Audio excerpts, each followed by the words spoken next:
Most people believe the hero's journey begins with courage, with that bold moment when you answer the call to adventure and step into the unknown. But what if I told you that the most profound, heroic journey actually begins with something far more unsettling, with the moment you become so uncomfortable in your own skin that you can no longer pretend the ordinary world makes sense? This isn't about rejecting society or becoming some kind of spiritual elitist who looks down on others. This is about that moment when you're sitting in a crowded room surrounded by people having animated conversations about things that suddenly feel hollow, and you realize you can't remember the last time you heard someone speak from their authentic self, rather than from a script they learned somewhere along the way. You know this feeling. You've been in those meetings where everyone nods enthusiastically about projects that serve no real purpose. You've attended social gatherings where people ask, "How are you?" but their eyes are already moving past you before you can answer. You've watched friends chase achievements that look impressive on the surface, but seem to drain something essential from their spirits with each passing day. Joseph Campbell spoke extensively about the hero's refusal of the call, but there's a deeper refusal that precedes that moment. The growing inability to participate wholeheartedly in a world that operates largely on autopilot. This refusal doesn't announce itself with dramatic flourishes. It begins quietly, almost imperceptibly, as a kind of spiritual claustrophobia that makes you feel like you're suffocating in spaces that once felt comfortable. The ordinary world that Campbell described isn't just your hometown or your family's expectations. The ordinary world is unconsciousness itself, that state of being where you move through life, responding to triggers rather than choosing your responses, where you live according to inherited programs rather than conscious decisions, where you mistake the voice of conditioning for your own authentic voice. And here's what makes this journey both terrifying and necessary. Once you begin to see the mechanical nature of human behavior, including your own, you can't unsee it. You notice how people react to certain words with predictable emotions, how they form opinions about topics they've never really examined, how they chase goals that were planted in their minds by advertisements, family expectations, or cultural conditioning, rather than arising from genuine desire. This awakening creates its own form of exile, not because you think you're better than anyone else, but because you can no longer participate unconsciously in conversations and activities that once felt natural. You find yourself standing at the edges of social gatherings, not out of superiority, but because small talk feels like speaking a language you're slowly forgetting. The things that used to excite you, status updates about achievements, gossip about mutual acquaintances, debates about topics everyone has strong opinions about but no direct experience with, begin to feel like theater, like elaborate performances everyone has agreed to take seriously. Campbell understood that the hero's journey often begins with separation from the tribe, but this separation is primarily psychological. You remain physically present in your relationships, your work, your community, but something fundamental has shifted in how you experience them. It's as if you've been given new eyes that see through the consensual hallucinations that keep society functioning smoothly. The call to adventure in this inner journey isn't a magical messenger or a crisis that forces your hand.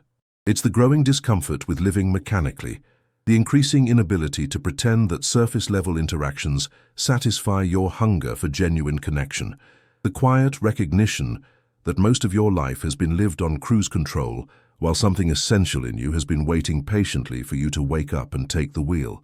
This is where the real heroic journey begins, not with slaying external dragons or conquering distant kingdoms, but with the far more challenging task of bringing consciousness to your own unconscious patterns, of choosing authentic response over automatic reaction, of learning to live from your essential self rather than from the collection of roles and identities you've accumulated over the years.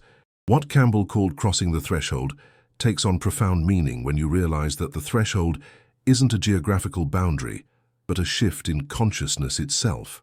The moment you can no longer live unconsciously, you cross into what mystics have always called the pathless path, a journey that has no external landmarks because it's happening entirely within the landscape of awareness. This crossing creates its own form of loneliness, and it's important to understand that this loneliness is not pathological, it's initiatory. Campbell wrote about the hero who must often journey alone, who must face trials without the comfort of the familiar tribe, who must discover resources within themselves they never knew existed. When you refuse to live mechanically, You enter your own version of what he called the belly of the whale, a period of apparent death where your old identity dissolves, but your new one hasn't yet emerged. You discover that most of what you thought was you was actually a collection of responses, preferences, and patterns absorbed from your environment. The way you laugh, the subjects that capture your attention, the things you worry about, the goals you pursue, so much of it reveals itself as inherited rather than consciously chosen, automatic rather than authentic. This recognition can be terrifying because it raises the fundamental question: if all this conditioning isn't really me, then who am I? The mentor Campbell described in traditional myths appears in this inner journey as consciousness itself, not consciousness as a philosophical concept, but consciousness as a lived experience, the direct awareness of what's actually happening in this moment, beneath all the stories and interpretations and automatic reactions. This mentor doesn't speak in words but communicates through presence, doesn't offer advice but provides the infinite patience of pure awareness that's always available, always witnessing, always offering the possibility of authentic response. The tests and trials become internal challenges that arise moment by moment. Can you remain present when others around you are lost in mechanical drama? Can you respond authentically when everyone else is performing well-rehearsed scripts? Can you maintain connection to your essential self when the world consistently rewards you for playing familiar roles? Can you choose consciousness over conditioning, even when awareness brings discomfort, even when unconsciousness would be so much easier, so much more socially acceptable? But here's what makes this journey both more challenging and more rewarding than external adventures. Every moment becomes an opportunity for heroism, not the heroism of slaying dragons or rescuing damsels in distress, but the heroism of choosing awareness over automation, presence over performance, authentic being over unconscious reaction. The battlefield isn't in some distant realm, it's here now in this conversation, this decision, this breath, this choice between living consciously or mechanically. The isolation you feel isn't punishment, it's preparation. You're being prepared to see life as it actually is, rather than as you've been conditioned to believe it should be. You're developing the inner strength necessary to live authentically in a world that often rewards performance over presence, to maintain your connection to truth, even when that truth makes you uncomfortable, to choose love over fear, even when fear feels safer and more familiar. If this resonates with something stirring in your own depths, if you recognize yourself in this description of the inner hero's journey, I want you to know that you're not walking this path alone. There are others who understand what it means to awaken in a sleeping world, who know both the challenge and the profound gift of refusing to live unconsciously. Consider subscribing not just to this channel, but to your own deepest knowing. Share in the comments below about your own moment of awakening, that first recognition that you could no longer participate wholeheartedly in the mechanical world. Let's create a space where fellow travelers on this pathless path can recognize each other, where the sometimes lonely journey of consciousness becomes a shared exploration into what it truly means to be alive. The road ahead isn't about rejecting the world or becoming superior to those who haven't yet awakened. As Campbell understood so clearly, the hero's ultimate task is to return to the ordinary world with the gifts discovered during the journey. But first, you must fully embrace what he called the ordeal, the sustained confrontation with unconsciousness that leads to genuine transformation. The ordeal that Campbell placed at the heart of every heroic journey reveals itself here not as a single dramatic moment, but as the ongoing confrontation with the mechanical nature of your own mind, those automatic patterns that have been running your life below the threshold of awareness. Like sophisticated software programs you never consciously installed, this ordeal appears in seemingly ordinary moments that carry extraordinary weight. You're having a conversation with someone you love, and you catch yourself responding from a script rather than from presence, offering words you've said countless times before rather than speaking from what's actually alive in you right now. You notice yourself performing emotions rather than feeling them authentically, pursuing goals that belong to your conditioning rather than your genuine desires, making decisions based on what you think you should want rather than what actually calls to your soul. The dragon you face in this inner adventure isn't external. It's the automation of consciousness itself, the way awareness goes to sleep and allows life to be lived by committee, by all the voices and expectations and inherited programs you've collected along the way. And here's what makes this ordeal particularly challenging. You can't fight automatic patterns with force or willpower or determination. The only way through is radical honesty, moment-by-moment awareness, the willingness to see how mechanical you've been without judgment, how much of your life has been lived on cruise control without self-condemnation. This confrontation with your own unconsciousness creates a unique form of solitude. Friends and family members who are still living mechanically often can't understand why you're no longer satisfied with surface conversations, why you can't generate enthusiasm for activities that feel empty of genuine meaning, why you've stopped participating wholeheartedly in dramas that once consumed your attention. They may interpret your withdrawal as judgment or superiority, not recognizing that you're engaged in the most challenging adventure possible, the journey into authentic being. But within this apparent isolation, something that Campbell called the sacred marriage begins to unfold. Not union with another person, but with consciousness itself. You start to recognize that awareness is always present, always available, always offering the possibility of authentic response rather than mechanical reaction. This isn't a philosophical understanding, but a lived reality. The direct experience of being awake in a world of sleepers, present in a culture of performance, authentic in an environment designed to promote conditioning. The loneliness gradually transforms. What initially felt like disconnection reveals itself as a deeper form of connection, not to the roles people play or the masks they wear, but to the essential being that exists beneath all personas, all conditioning, all the elaborate constructions of identity. You begin recognizing others who have undertaken this same journey, not through what they say or do, but through the quality of their presence, the authenticity of their being, the way they inhabit their own skin. Campbell wrote about allies on the hero's journey, companions who share the adventure and provide support during the most challenging passages. In this realm of consciousness, these allies appear as fellow awakeners, people who understand both the cost and the immeasurable value of choosing awareness over automation, authenticity over performance, presence over conditioning. Sometimes they manifest as teachers, sometimes as friends, sometimes as strangers whose very existence demonstrates that it's possible to live consciously in an unconscious world. The treasure or elixir that Campbell described as the goal of every heroic quest reveals itself not as something you acquire, but as something you remember.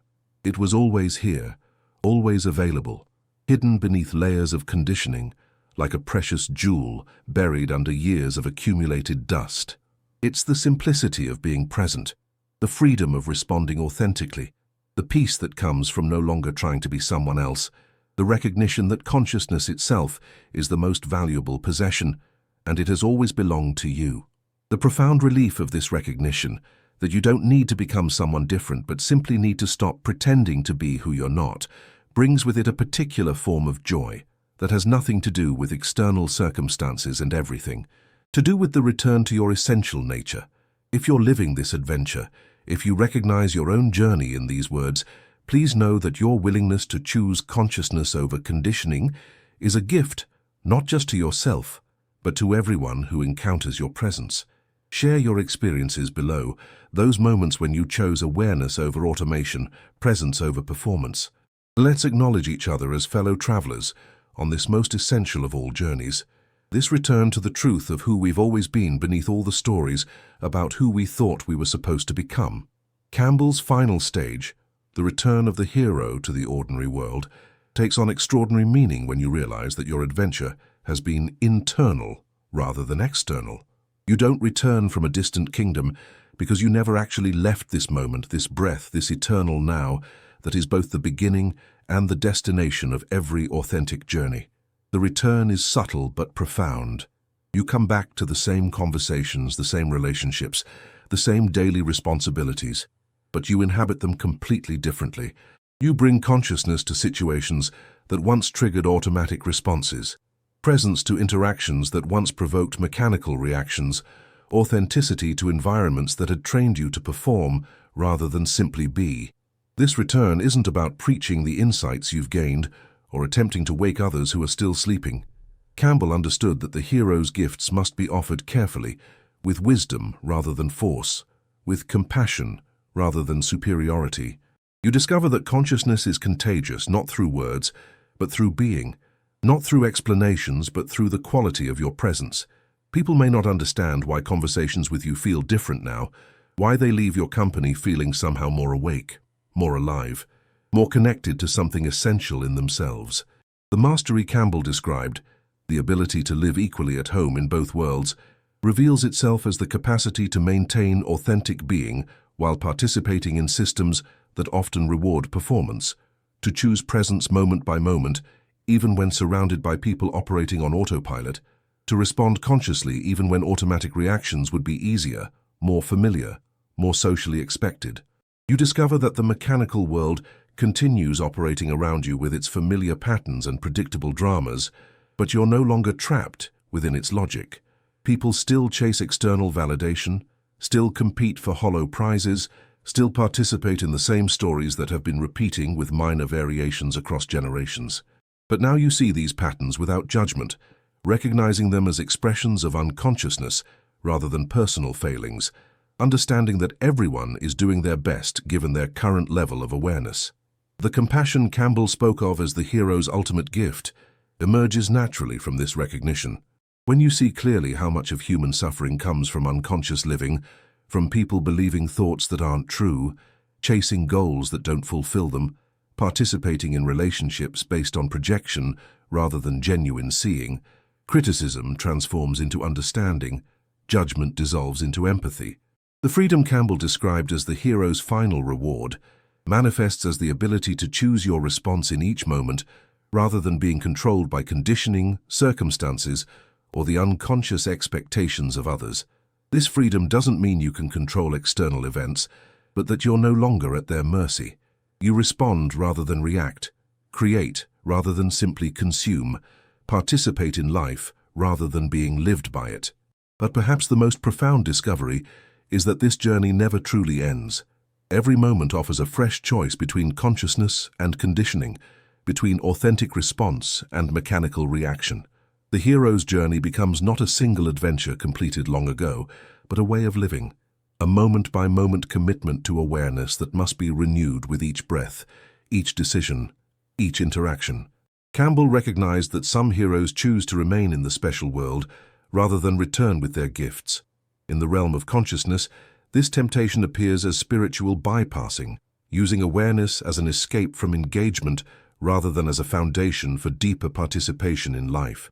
The true completion of this inner journey requires bringing consciousness into the most ordinary moments, the most challenging relationships, the most mundane activities, transforming everything not by changing external circumstances, but by bringing presence to whatever is actually happening. Your refusal to live mechanically wasn't a rejection of life, but a deeper embrace of it. By refusing to sleepwalk through your days, you've discovered what it actually means to be fully alive. The conversations may look the same from the outside, but you're present for them.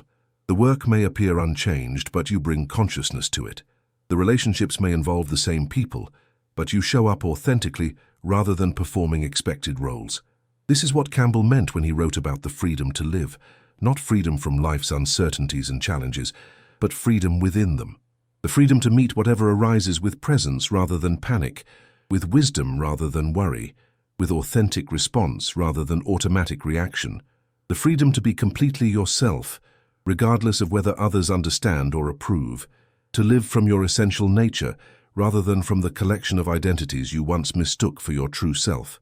And in that living, in that moment-by-moment choice for consciousness over conditioning, you offer the world the most precious gift imaginable, the living demonstration that awakening is possible, that authentic being is available, that the heroic journey is not an ancient myth, but a present reality accessible to anyone willing to refuse the comfort of unconscious living.